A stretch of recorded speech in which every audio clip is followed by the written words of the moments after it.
Nous allons reprendre les discussions. Alors, excusez-moi, je me suis trompée dans le timing. Il y aurait dû avoir une discussion juste avant la pause café et elle va avoir lieu donc maintenant.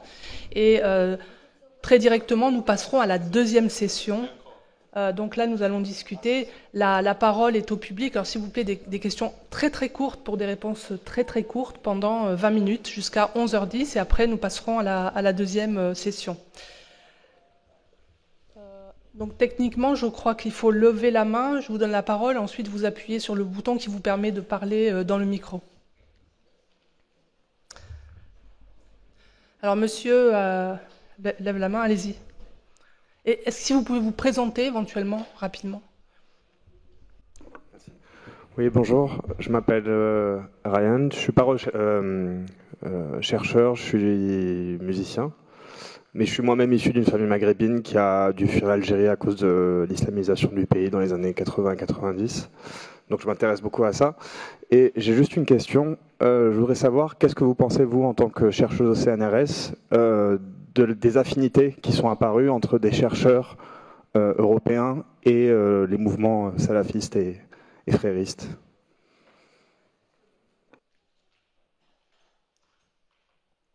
Vous avez des noms? Excusez-moi? Est-ce que vous avez des noms? Vous pensez à qui? Non, pas du tout. Mais je vous vois fréquemment partager des papiers ou des tweets de chercheurs du CNRS qui semblent soit vous mettre en cause, vous, sur un fond de racisme basique, ou en tout cas dire que vous êtes de mauvaise foi ou des choses comme ça. Et au-delà même des chercheurs du CNRS qui s'est affilié à eux, il y a une partie de la gauche aujourd'hui qui va de pair avec eux. Et du coup, je ne comprends pas, en tout cas selon vous, quelle est la source de ça, quelle est la raison profonde de ça? La raison profonde, je pense qu'on en a parlé, c'est d'abord l'infiltration des universités dès les années 80-90. Les frères musulmans arrivent toujours par les universités. Donc ils commencent évidemment à s'intéresser aux lieux où on parle d'islam, donc forcément aux laboratoires de recherche sur le monde arabe, musulman, tout ce qui concerne l'islam. Donc ils arrivent bien sûr dans ces univers-là. Ils se font amis, ils sont très sympathiques généralement, ils ont des techniques d'endoctrinement, ils connaissent bien leur objectif et donc ils approchent un certain nombre de chercheurs. Ça m'est arrivé. Quand j'ai voulu faire ma thèse sur l'islam à Bordeaux, l'institutionnalisation de l'islam à Bordeaux, donc c'était en 1994 que j'envisageais cette thèse-là, j'ai très vite été pris en main par les sœurs musulmanes, par l'association des musulmans de la Gironde qui m'invitait à tous leurs événements, etc. Donc, et de façon très sympathique, très ouverte, vraiment, c'était très agréable, en m'expliquant que si je passais par eux, j'allais avoir toutes les portes ouvertes. Et c'est vrai. Si vous jouez leur jeu, vous aurez toutes les portes ouvertes. Vous pourrez ramener à l'université des informations que vos collègues vont juger de bonne qualité, même si en réalité vous ne faites que rapporter leur discours, puisque c'est ça leur objectif. Si par contre vous ne jouez pas le jeu, ce qui m'est arrivé, puisque moi je n'avais aucune intention de me convertir et que j'ai assez rapidement identifié que ceux dont ils voulaient m'apprendre la pensée, c'est-à-dire Hassan el-Banna, Saïd Qutb, surtout à l'époque, étaient des frères musulmans, je me suis dit que je ne pouvais évidemment pas rapporter ça sans critique à l'université. Et c'est à ce moment-là que les portes ont commencé à se fermer, mais dans tout l'espace, c'est-à-dire que je n'avais plus accès aux familles. Pourquoi? Parce qu'on avait fait courir la rumeur selon laquelle je travaillais pour la police. Alors ça, c'est immédiat, vous avez toutes les portes qui se ferment. Donc, pour ceux qui travaillent sur ces mouvements fréristes sans dire qui ils sont, quelle est leur idéologie, eux seront très très bien acceptés et vont devenir des porte-parole de la confrérie. Et c'est comme ça, en fait, que l'idéologie se déploie. Ils vont bien sûr s'adresser aux médias. Les médias vont dire voilà des chercheurs qui connaissent beaucoup de choses, qui nous ramènent des informations très intéressantes qu'ils ne connaissent pas, parce que ça vient directement du discours confrérique qui est destiné à influencer nos décideurs, nos influenceurs. Alors évidemment, dans le CNRS, au sein du CNRS, si vous prenez François Burgat, qui est le plus connu, c'est quelqu'un qui est un proche, un très proche des frères musulmans, qu'on voit dans toutes les réunions, y compris de l'Union des organisations islamiques en Europe, hein, dont nous avons vu la proximité, la plus que proximité, c'est la façade, disons, officielle des frères musulmans en Europe. François Burguin a toujours travaillé avec eux. Alors, est-ce qu'il en est, est-ce qu'il n'en est pas? C'est pas très important. Ce qui compte, c'est qu'il ait diffusé cette pensée dans le monde académique, qu'il ait formé 2 générations d'étudiants. Je prends cet exemple. Il y en a d'autres, mais je ne vais pas tous les citer. Merci. Yeah, I mean, I think, you know, obviously I don't know the French specificity in detail, but it's a pattern that you see replicated in pretty much any Western country, United States included. I think there's different phenomena coming together in what is sort of the perfect storm, where you have unquestionably a concerted effort, at times very well funded, that's very much the case in the US, of Islamist penetration of the academic system with certain hubs in the United States. I think of Georgetown, University of California, Berkeley, and a few others, with very ample funding coming both domestically and from foreign countries that are supportive.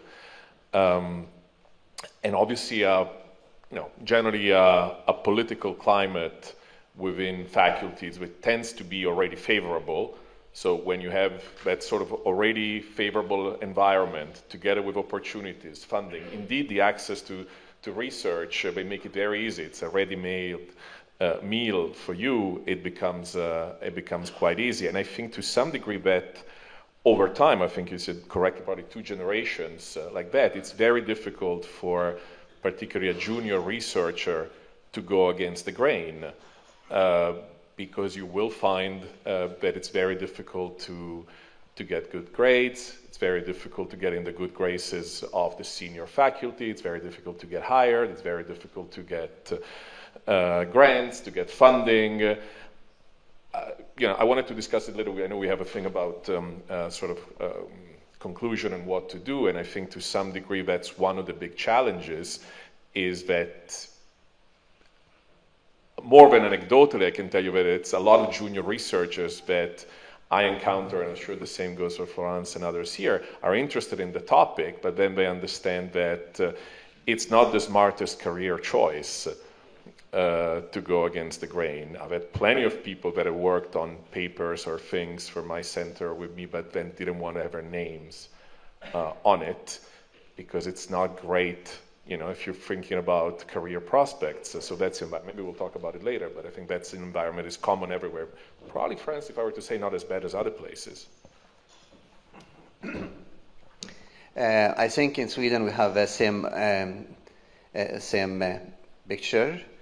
It is we have a very large Islamophobia industry.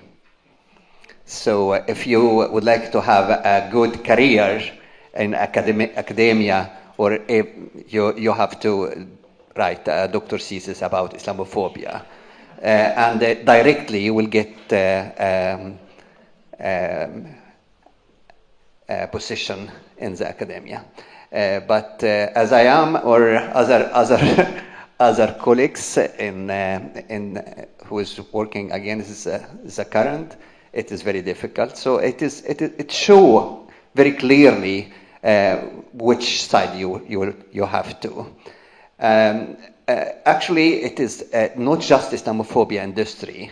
We have industry for the multicultural Islamic identity.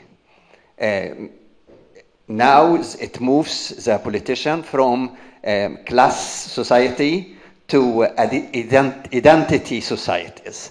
And Muslim is a huge, large of population, and they talk about 1 million Muslims in Sweden. So it means that 1 million Muslims, they have to find place in every institution, and even in parliament and government. And when they will choose a minister, 2014, they choose one from Muslim Brotherhood or from Miligosh. So the infiltration, what we call penetration, it is very obvious if you study the identity politician IDOG today. And even there is now they succeeded to have this kind of political correction. Correct. Political correct is you have to admit there is Islamophobia. Before you be one of the actors in the play, the question is here, number one. And the second one, you have to admit that there is Muslims, they have own rights. So this is, and there is a huge money for this business. And it's not just Muslim who's working for that. It is a researcher, it is a politicians, it is a journalists, and all of this live with this money from the state, from taxpayers.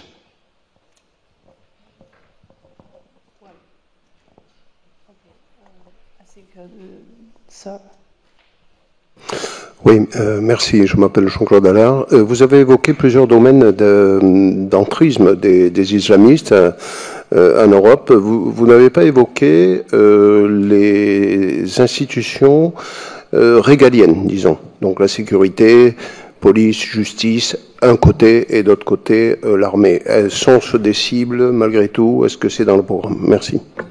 Oui, effectivement, je ne l'ai pas évoqué, mais ça existe, notamment les... comment on appelle ça, là vous avez dans les prisons, dans les hôpitaux, les aumôniers, merci, les aumôniers des hôpitaux, donc ça c'est un moyen d'entrée. Alors c'est vrai que la France se protège assez bien avec son système de séparation très strict, sauf les aumôniers, c'est vraiment un lieu d'entrisme, comme par exemple l'école en Belgique pour les frères musulmans. Il y a bien sûr des frères qui sont affectés donc plutôt dans les renseignements, plutôt dans le ministère de l'Intérieur.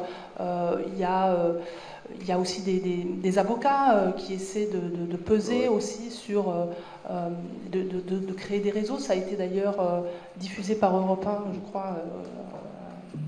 Un agent de la DGSI qui a fait fuiter cette information. Donc, quand ils font fuiter, c'est que généralement il y a le feu.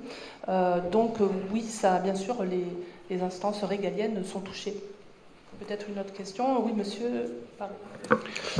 Alors, Jérémy Herbet, je suis formateur de formateurs pour le plan Valeurs de la République et laïcité. Il faut que je m'arrête? Ah oui, d'accord, excusez-moi. Sorry, very quickly, just to add on what you said, I think another aspect on that is the ability, the intent and at times ability of brothers to act as advisors to police and intelligence to work in counterterrorism. I think, in the PowerPoint that Farhan said, there was the Ruse Jihad. In a way, the ability to never let a crisis go to waste. So there are jihadist attacks, the brothers will present themselves, let me explain to you why it happens. Let me work with you, you need cultural advisors, and I think that works. If I think of the UK, for example, I think it's very fair to say that there's been a pattern in which services, places like Scotland Yard, have had advisors who clearly come from, if not brotherhood, at least Islamist milieu, and they're the ones who would say, well, let me explain to you, the term jihad that is used in that protest doesn't really mean what you think it means. There's many meanings of jihad, and you get the gist. Sorry, to speak. Monsieur? Merci beaucoup. Donc, Jérémy Herbet, formateur de formateurs, plan Valeurs de la République et laïcité.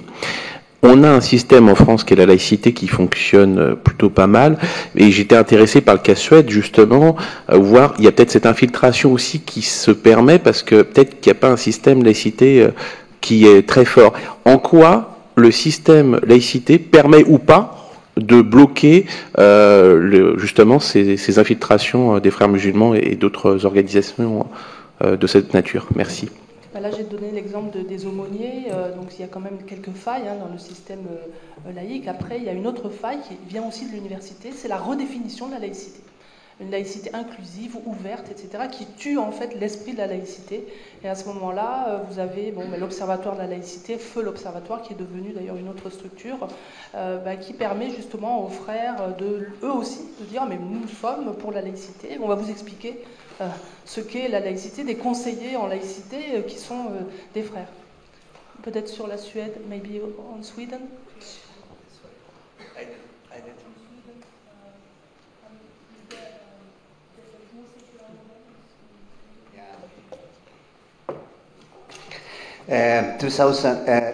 Year 2000, the separation between state and the church happened.